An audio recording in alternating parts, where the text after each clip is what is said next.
Eu acho que uma das coisas que me marcou mais foi depois de sentir alguma alegria e sensação de missão cumprida, depois de se conseguir que o filho tinha de facto tido esta ajuda, ver o quão pouco tempo ela se calhar iria conseguir usufruir disto, deixou-me muito triste e com um sentimento de injustiça muito grande, não é? Como assim, ao fim de tanto tempo dele estar com estes sintomas, de se tentar ajuda, e logo agora é que isto vai acontecer.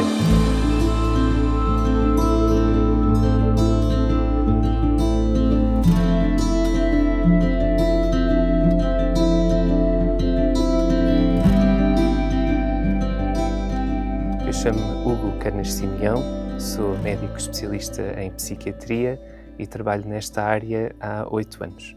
Quando eu penso em casos que marcaram no meu percurso na psiquiatria, é sem dúvida o desta mãe e deste filho. Eu conheci a mãe no meu primeiro ano de internato. Ela trabalhava como doméstica, muitas vezes não tinha forma de ter água quente em casa, tinha dificuldade em garantir que havia alimentação em casa, inclusive para o filho, que era a única pessoa com quem ela vivia nessa altura.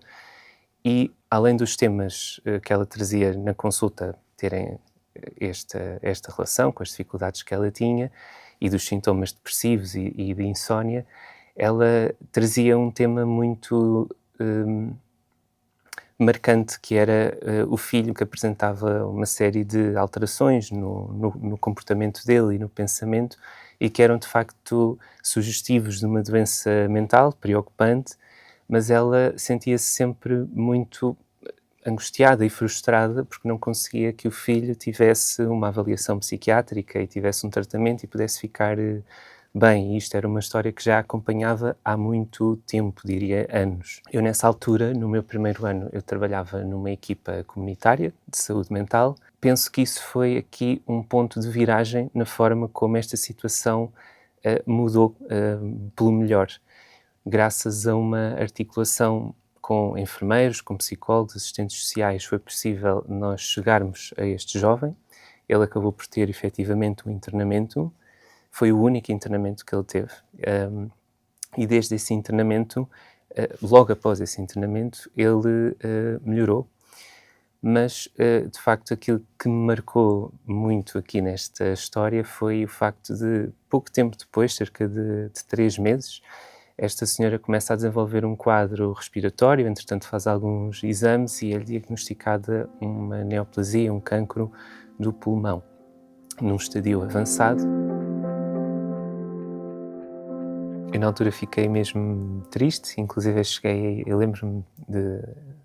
Isto é que faz parte de um trabalho também em equipa. Eu lembro-me de partilhar este caso com a psicóloga que estava a seguir esta senhora.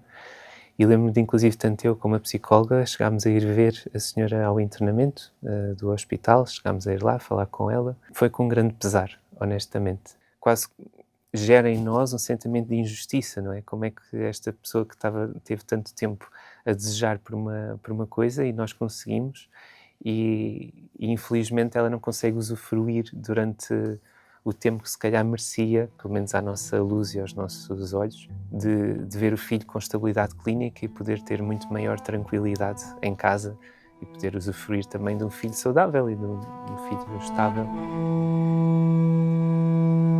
Portanto, este jovem acabou por sair do internamento, o diagnóstico que se chegou à conclusão que seria de uma esquizofrenia, e entretanto, pronto, ela acabou por falecer. O filho, entretanto, passou a ser seguido por uma colega minha, e outro reverso aqui que me marcou foi que, entretanto, tanto o internato em psiquiatria são 5 anos, e no meu último ano de internato, esta minha colega acaba por ter de ficar de baixa, e os utentes dela terão de ser distribuídos por outros colegas da equipa, e eu acabo por receber este mesmo jovem na consulta, e ele sabia que eu tinha seguido a mãe.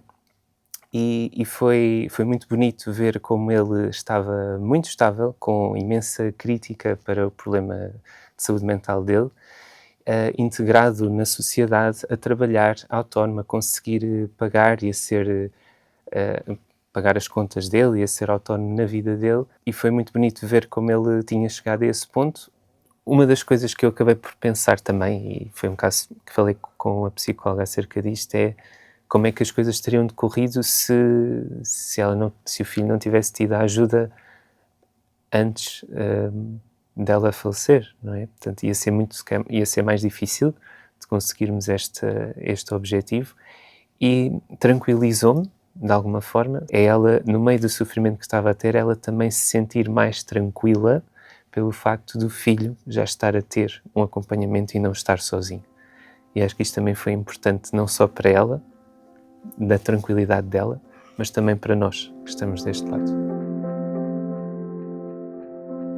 Acho que este também deixou um legado, sobretudo, de esperança. Acho que foi aquilo que a definiu, acho que acaba por ser um exemplo de esperança para uma doença mental grave, para a doença mental em geral, uma esperança para a forma como os cuidados de saúde também são prestados, de uma forma articulada e não cingida apenas ao medicamento e ao consultório, e também uma esperança de que mesmo a doença mental grave consegue ter uma pessoa por trás disso, um ser humano que está integrado, que funciona e que não se resume a esse diagnóstico, e que o diagnóstico é apenas isso, um diagnóstico, não é a pessoa.